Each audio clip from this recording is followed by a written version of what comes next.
राज्यातील मशिदींवरील भोंगे काढा, अन्यथा दुप्पट आवाजात हनुमान चालीसा लावण्याची भूमिका राज ठाकरे यांनी घेतली आहे.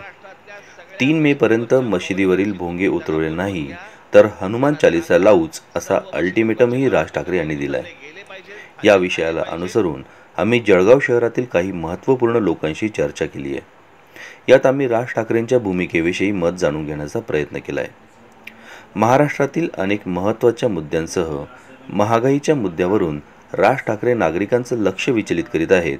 त्याचप्रमाणे 2 जातींमधील तेढ निर्माण करीत असल्याच्या भावना देखील राज ठाकरे करीत असल्याचं मत समोर येत आहे. येणाऱ्या 25 तारखेला आमचे माननीय उपाध्यक्ष विनयजी भोटे साहेब येणार आहेत. आमचे माजी आमदार जयप्रकाशजी भाविस्कर साहेब आहेत. त्यांच्या मार्फत आम्ही पोलीस अधीक्षक साहेबांना आम्ही निवेदन देणार आहे की हा जळगाव शहरामधले मस्जिदावरचे भोंगे हटले पाहिजे. असं माननीय राज साहेबांनी सांगितलं आहे की 3 तारखेच्या पर्यंत तुम्हाला अल्टिमेटम आहे. आणि जळगावमध्ये सुद्धा मी सांगतो, माननीय राज साहेबांकडून आमचे जिल्हाध्यक्ष साहेब आहेत, आमचे जयप्रकाशजी भाविस्कर साहेब आहे, विनयजी भोटे साहेब आहे, यांच्या मार्गदर्शनाखालून मी सांगतो की आमचं 3 तारखेपर्यंत जळगावमध्ये सुद्धा मशिदीवरचे भोंगे हटले पाहिजे अशी आम्ही माननीय पोलीस अधीक्षक साहेबांना आम्ही विनंती करू. आणि 3 तारखेपर्यंत जर नाही हटले तर आम्ही त्या मशिदीसमोर हनुमान चालीसा त्याच्यापेक्षा जोरात मोठे मोठे भोंगे लावून ते वाजवू. अरे भाई, मस्जिद में 5 समय की अजान 2 या 2.5 मिनट की होती है और उससे ज़्यादा वहाँ पर 12 से 14 मिनट के अलावा पूरे 24 घंटों के अंदर कोई माइक का इस्तेमाल नहीं होता है. कोई करता है तो वो गलत है, लेकिन अजान के जहाँ तक ताल्लुक है सिर्फ 12-13 मिनट के अंदर इंसानियत की दावत दी जाती है. लोगों को एक अंधे की ताकत की तरफ झुकने के लिए बुलाया जाता है. मस्जिद में बुलाना इसलिए किया जाता है, आओ है लोगों, एक ईश्वर को मानो, सारे भाई भाई है, वो सबसे बड़ा है, आपस में मिलजुल कर रहो, नेक काम करो और ईश्वर की भक्ति करो. आप जिस काम को हाथ में लेके उठे हैं ये महाराष्ट्र है और महाराष्ट्र शिवाजी महाराज जिनके नक्श कदम पर जिन्होंने यहाँ पर एक परंपरा कायम की है वही परंपरा कायम रहेगी. और ऐसे कई लोग आपके जैसे आएंगे, लेकिन महाराष्ट्र की एकता को, अखंडता को आप जैसे लोग तोड़ने में ज़रूर नाकाम होंगे. इतना ही मैं कहना चाहता हूँ. हिंदू भाइयों को भी कहना चाहता हूँ, मुस्लिम भाइयों से भी कहता हूँ कि कोई भी मामला जज्बात में, गुस्से में ना आए, कायदे का पालन करे. कायदा अपना काम करेगा, हम कानून अपने हाथ में ना लें. जो कोरोना से भी बाहर आया है, जो कोरोना के अंदर जिस तरीके से लोगों ने अपने धर्म और हमारी जात पात को एक तरफ रखकर मानवता का पैगाम दिया कि हिंदुओं ने मुसलमानों के घर में अनाज दिया और मुसलमानों ने हिंदुओं की लाशें जो है तो जलाई, एक दूसरे के कंधे पर लेकर गए, एक दूसरे को अपना इंसान भाई समझकर जो है तो काम किया. आज महाराष्ट्र उससे बाहर आया. अब लग रहा है कि कुछ देश के अंदर विकास की बात होगी, राज्य में कुछ नए प्रोजेक्ट आएंगे.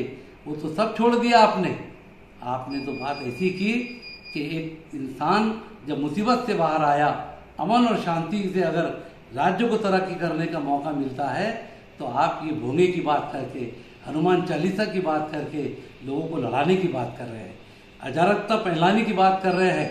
आप इस राज्य के कंस्ट्रक्शन के विकास की बात नहीं कर रहे हैं. आप अगर ये समझते हैं कि मुसलमानों को, यानी हिंदू भोंगों की वजह से नाराज होकर मुसलमानों को बुरा कहेंगे और मुसलमान हनुमान चालीसा के नाम पर अगर बुरा मानेंगे, ये ख्याल दिल से निकाल दीजिए. आप हनुमान चालीसा की बात कर रहे हैं. हनुमान चालीसा, हनुमान जी, भगवान हनुमान का जो एक आदर्श है वो एक ऐसे राम भक्त थे कि जिनके दिल को चीरो तो उससे भगवान राम नजर आते थे. उनके भगवान लक्ष्मण जी के लिए जब वैद्य ने कहा कि ये जड़ी बूटी चाहिए तो पूरा पहाड़ उठा के लेकर आ गए. उन्होंने अपनी जान पे खेलकर वो जिसको चाहते हैं उसको बचाने की कोशिश की. वो सच्चे राम भक्त थे. उनका अगर कोई हनुमान चालीसा पढ़ता है, एक मुस्लिम होने के नाते आई एम हैप्पी, मुझे बहुत खुशी है कि वो हनुमान चालीसा सुनो, आप भी सुनो. शायद है कि आपको या आपके बेटे और आपके भाई को, आपके किसी परिवार के सदस्य को वो हनुमान चालीसा याद नहीं होगा, लेकिन बंद कीजिए अब इस तरह का लड़ाना. इस राज्य में जो सरकार काम कर रही है उसकी कमियों पर आप टारगेट करके अगर आप बोलेंगे, हमें कोई प्रॉब्लम नहीं है, लेकिन जो अच्छे काम है कम से कम उसको तो अच्छा सा बोलिए. हम शांति से हिंदू मुस्लिम मिलकर रह रहे हैं. रहने दीजिए। अमन और शांति रहेगी तो हमारा घर, हमारा देश, हमारा राज्य, हमारा गांव तरक्की करेगा। उसको बिगाड़ने से रोकिए, आप अपने आप को कंट्रोल कीजिए। आज राज्यामध्ये जी हनुमान चालिसावरून वाद चालू आहे, हा वाद राजकीय असं आम्हाला वाटतं। त्याचं कारण असं आहे की बाळासाहेबांनी जो विचार दिला होता, बाळासाहेबांनी ज्या दिवशी शिवसेनेची स्थापना केली 1966 साली, त्या दिवशीच बाळासाहेबांनी जे मुद्दे घेतले होते ते त्यांच्या जाहीर होऊन गेल्यानंतर सुद्धा आस्थागायत तसेच त्याचे मुद्दे आहे आणि त्या मुद्द्यावर शिवसेना चालू आहे। तसं काही पक्षांचं नाही आहे। त्यांचा आज मुद्दा वेगळा राहतो, उद्या वेगळा राहतो, परवा वेगळा राहतो, त्यांची विचारधारा वेगळी आहे, त्यांचा विचार मांडण्याची पद्धत वेगळी आहे। पण बाळासाहेबांनी तसं केलं नाही। आज जे हनुमान चालिसा काही लोक म्हणतात की आम्ही तुमच्या घराबाहेरून म्हणून तुम्ही म्हणा, कोणी म्हटलं म्हणून आम्ही हनुमान चालिसा म्हणायची असं मुळीच होऊ शकत नाही। मी माझ्या पक्षाच्या वतीने, माझ्या बाळासाहेबांच्या विचाराने प्रेरित होऊन 2009 पासून ह्या हनुमान चालिसा वाटतोय आणि ह्या हनुमान चालिसा आस्थागायत वाटतोय। आता सुद्धा हनुमान जयंतीला मी हनुमान चालिसा वाटल्या, त्या बॉक्समध्ये हनुमान चालिसा आता सुद्धा माझ्याकडे पडलेले आहे। तर याचा अर्थ कोणी म्हटलं म्हणून आम्ही हनुमान चालिसा म्हटली पाहिजे, कोणी नाही म्हटलं म्हणून आम्ही बंद केलं पाहिजे, हे हिंदूंचं काम नाही आहे। हिंदू रोज आपल्या घरात देवपूजा करतो, एवढंच आहे की तो कोणाला त्रास न होऊ देता आपली पूजा करत असतो। याचा अर्थ कोणी सांगितलं म्हणून त्यांनी बोंबारून केली पाहिजे असं होत नाही। आम्हाला असं वाटतं की काही लोकांना केंद्राचं संरक्षण पाहिजे, कारण जो आज शिवसेनेच्या विरोधात बोलतोय त्याला केंद्रीय संरक्षण भेटतंय, म्हणून केंद्राचं संरक्षण घेण्यासाठी हा कोणीतरी लागून चालून करण्याचा प्रयत्न करताय, हे चुकीचं आहे। आम्ही कधीच 3 तारखेला आम्हाला 3 तारीख आहे, 5 तारीख आहे, आम्हाला याच्याशी घेणं नाही। आमची पूजा नित्य रोजाने चालू राहते, आजही उद्याही। हे जे राजकारण आहे हे पेट्रोल, डिझेल आणि महागाई वाढते, अनेक तरुण बेरोजगार होत आहेत आणि इथे धनधानक्यांचं राज्य या देशात निर्माण केलं जातंय।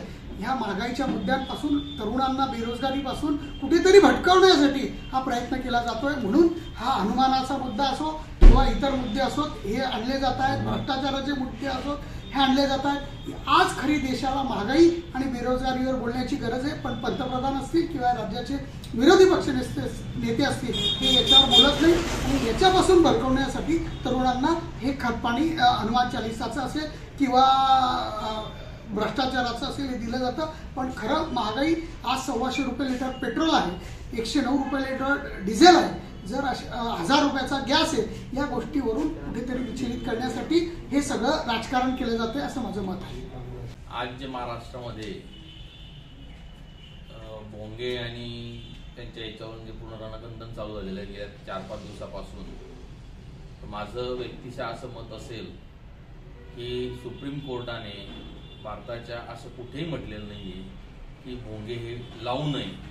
सुप्रीम कोर्टाचा निर्णय एक आहे की भोंगे हे तुम्ही मस्जिदवर लावा, राम मंदिरावर लावा, हनुमान मंदिरावर लावा, ज्यांचे श्रद्धेचे ज्या धर्माचे ठिकाणं असतील त्या ठिकाणी लावण्याकरता सुप्रीम कोर्टाने कधी आक्षेप घेतलेला नाहीये। सुप्रीम कोर्टाचं एकच म्हणणं आहे की त्या मंदिरांनी, मस्जिदांनी, त्या धार्मिक स्थळांनी त्याची जी आवाजाची डेसिबल स्ट्रेंथ आहे त्या स्ट्रेंथचं पालन केलं पाहिजे, त्याच्या लिमिटच्या बाहेर जाता कामा नये, जेणेकरून त्या परिसरातील आरोग्य विभागाशी रिलेटेड, शैक्षणिक विभागाशी संदर्भ असलेल्या लोकांना कुठल्याही प्रकारचा त्रास होता कामा नये। हा त्याच्या मागचा एक उद्दिष्ट आहे सुप्रीम कोर्टाचा की डेसिबल जी आवाजाची स्ट्रेंथ आहे ती लिमिटमध्ये झाली पाहिजे। पण भोंगे काढा असं कुठेही स्पष्टपणे कुठेही म्हटलेलं नाहीये। परंतु आजकाल काय, कोणीतरी काहीतरी एखादा विषय घ्यायचा आणि त्याच्यावरून दिशाभूल करण्याकरता महाराष्ट्राची असेल, देशाची असेल, आपल्या पुढे ज्या समस्या आहेत खऱ्या अर्थाने बेरोजगारीच्या असतील, आरोग्यासंबंधीच्या असतील, आता आपण गेल्या 5-6 महिन्यापासून कोरोनातून बाहेर आलेलो आहोत, कुठेतरी महाराष्ट्राची, देशाची प्रगती झाली पाहिजे। पण जो आपला जीडीपीचा इंडेक्स आहे बरोबर, तोही आपल्याकडनं अचीव होत नाहीये। परत महागाईचा रेट हा डबल डिजिट फिगरमध्ये अजून पण आपल्याला दिसतो आहे। या सगळ्या गोष्टींना कुठेतरी जे पेट्रोल, डिझेल हे 120 रुपये, 106 रुपये इथपर्यंत पोहोचून चाललेलं आहे। इतक्या महाग स्थितीमध्ये आपण आजकाल सर्वसामान्य लोक, जनता ही सगळे सहन करते आहे। तर ह्या गोष्टींना कुठेतरी बगल द्यायची, या गोष्टींना कुठेतरी जनतेला विसर पडला पाहिजे, ह्या गोष्टी जनतेसमोर नाही आल्या पाहिजेत बरोबर। ज्या समस्या आहेत जनतेच्या बरोबर, ज्या आरोग्याशी रिलेटेड असतील, कुठल्या महागाईशी रिलेटेड असतील, त्या समस्यांवरती कुठेतरी संभाषण झालं पाहिजे, कुठेतरी विषय निघाला पाहिजे, तोडगा निघाला पाहिजे समस्या सॉल्व्ह करण्याचा। तो सोडून आजकाल आपण कुठेतरी भोंगे आणि त्यांच्या आवाजाच्या स्ट्रेंथच्या याच्यावरती आपण सर्व महाराष्ट्रात रणकंद होत असताना पाहतोय. तर माझ्या व्यक्तिशः दृष्ट्या मला तरी एक वाटतं की आपल्याला आपल्या महाराष्ट्राची आणि देशाची प्रगती करायची असेल तर आपल्या पुढच्या ज्या समस्या आहेत, बेरोजगारी समस्या असतील, त्या बेरोजगारी समस्यांबाबतीत देखील विचार केला गेला पाहिजे. जे शिकलेले विद्यार्थी आहेत, तरुण आहेत, त्यांना रोजगार मिळाला पाहिजे. आरोग्य संबंधी चांगल्या योजना ज्या कार्यान्वित करायच्या आहेत त्या केल्या गेल्या पाहिजेत. बेसिक इन्फ्रास्ट्रक्चर फॅसिलिटी ज्या आहेत त्या पब्लिकला जास्तीत जास्त दिल्या गेल्या पाहिजेत. या गोष्टीनं कुठेतरी देशाने आणि महाराष्ट्राने लक्ष दिलं गेलं पाहिजे. तर अचानक भयानक कोणीतरी काहीतरी सांगतंय आणि भोंग्यांवरून राजकारण चालू आहे, ही गोष्ट काही महाराष्ट्राच्या संस्कृतीला ही शोभणारी गोष्ट नाहीये. राज ठाकरे ने जो भी निर्णय लिया है उनके अपनी पार्टी का मनोबल बढ़ाने के लिए बोलो, या पार्टी को एक नई दिशा देने के लिए बोलो, या पार्टी को चमकाने के लिए बोलो, और या खुद को चमकने के लिए बोलो, ये निर्णय लिया है. क्योंकि उनकी डूबती नहीं है. हर पार्टी ने उन पर आरोप लगाया. जिस पार्टी का आज वो उदो कर रहे हैं उन्हीं पार्टी के मुख्यमंत्री देवेंद्र फडणवीस ने बोला है कि ये रिचार्ज आदमी है, इनको रिचार्ज करो, ये क्यों उसके विरोध में बोलना शुरू कर देते हैं. तो मुझे नहीं लगता कि कोई भी पार्टी हो या कोई भी बड़ा नेता हो, नेशनल हो, इंटरनेशनल हो या महाराष्ट्र लेवल पे हो, इनकी जो रणनीति है शायद ही सक्सेसफुल होगी. क्योंकि आने वाले दिनों में जो है मुंबई महानगर पालिका के चुनाव है, इसी को मद्देनजर रखते हुए इन्होंने ये फैसला लिया है. कोई सीरियसली लेना नहीं चाहिए मेरे हिसाब से. तो इनका तो आदत गिर गई है कि कभी किस पे तो कभी किस पे तो कभी भैया लोगों को मारने की बात होगी. अभी भैया लोगों को पीछे मुंबई अर्जी करके उनको मार रहे थे मराठी का मुद्दा लेकर. आज उनको लेकर ये बोलते हैं कि मराठी संस्कृति इन्होंने जप ली है. तो ये पलटा मारने वाला आदमी है. इसके ऊपर न ज्यादा ख्याल दिया जाए तो बेहतर है. और हमारी जो पब्लिक है वो बड़ी समझदार है. वो ऐसे बयानों पर ज्यादा करके ख्याल भी नहीं देती और उनका रिएक्शन इन बातों से सामने रखती भी नहीं है. बहुत समझदार पब्लिक है हमारी. और जो भी है हिंदू मुस्लिम सिख ईसाई हम बिना भेदभाव के साथ में रहते हैं, खाते हैं, पीते हैं, एक दूसरे से व्यवहार करते हैं. तो मुझे नहीं लगता कि आने वाले दिनों में इनकी वजह से जो महाराष्ट्र का बोलो या हिंदुस्तान का बोलो माहौल खराब होएगा, ऐसे कुछ चान्सेस नहीं. नमस्कार. सध्या संपूर्ण भारतवर्षामध्ये आणि महाराष्ट्रामध्ये प्रार्थनास्थळांवरचे जे भोंगे आहेत अर्थात लाऊडस्पीकर आहे त्या संदर्भामध्ये वेगवेगळे प्रतिवाद वाद असे चाललेले आहेत. मुळामध्ये मी हे स्पष्ट करू इच्छितो की हा कुठलाही धार्मिक विषय नाही, तर हा सामाजिक विषय. त्यामुळे या संदर्भामध्ये माननीय सर्वोच्च न्यायालयाचे जे निकाल आहेत किंवा त्यांनी जे काही डायरेक्टिव्स दिलेले आहेत त्या डायरेक्टिव्सच्या अनुषंगाने प्रार्थनास्थळावर एक ठराविक डेसिबलच्या पुढचे कुठलेही भोंगे हे रात्री 10 ते सकाळी 5 वाजेपर्यंत असू नये हे क्लिअर आहे. त्याचप्रमाणे त्याच्यानंतर देखील डेसिबलची जी मर्यादा आहे ती पण आपल्याला कायद्याने आखून दिलेली आहे. तर जो या देशातल्या संविधानाला कायद्याला मानणारी जी कोणी व्यक्ती संस्था किंवा धर्मगुरू असतील त्या सगळ्यांना हे सांगण्याची गरजच नसली पाहिजे की मुळामध्ये आपण कायद्याने चालणारी लोक आहोत, समाज आहोत आणि राष्ट्र आहोत. तर त्यामुळे या संदर्भामध्ये जी काही वाद प्रतिवाद होत आहेत मला वाटतं हे फक्त राजकारण आहे, जेणेकरून हे विषय आणि वातावरण या दोन्हीचा आपापसामधला जो अनन्य संबंध आहे त्या संदर्भात तो विषय आहे. परंतु या निमित्ताने का होईना मला असं वाटतं की स्वतः स्वयंस्फूर्तीने लोकांनी यामध्ये कायद्याचा सन्मान करून माननीय सर्वोच्च न्यायालयाचा सन्मान करून त्याच प्रकारे असा कुठलाही धर्म असू शकत नाही की जो स्वतःच्या प्रार्थना करत असताना इतर विद्यार्थी असू दे, ज्येष्ठ नागरिक असू दे, आजारी लोक असू दे, रुग्ण असू दे, यांना कोणालाही जर त्रास होत असेल तर मला वाटतं ती प्रार्थना कशी म्हणावी आपण.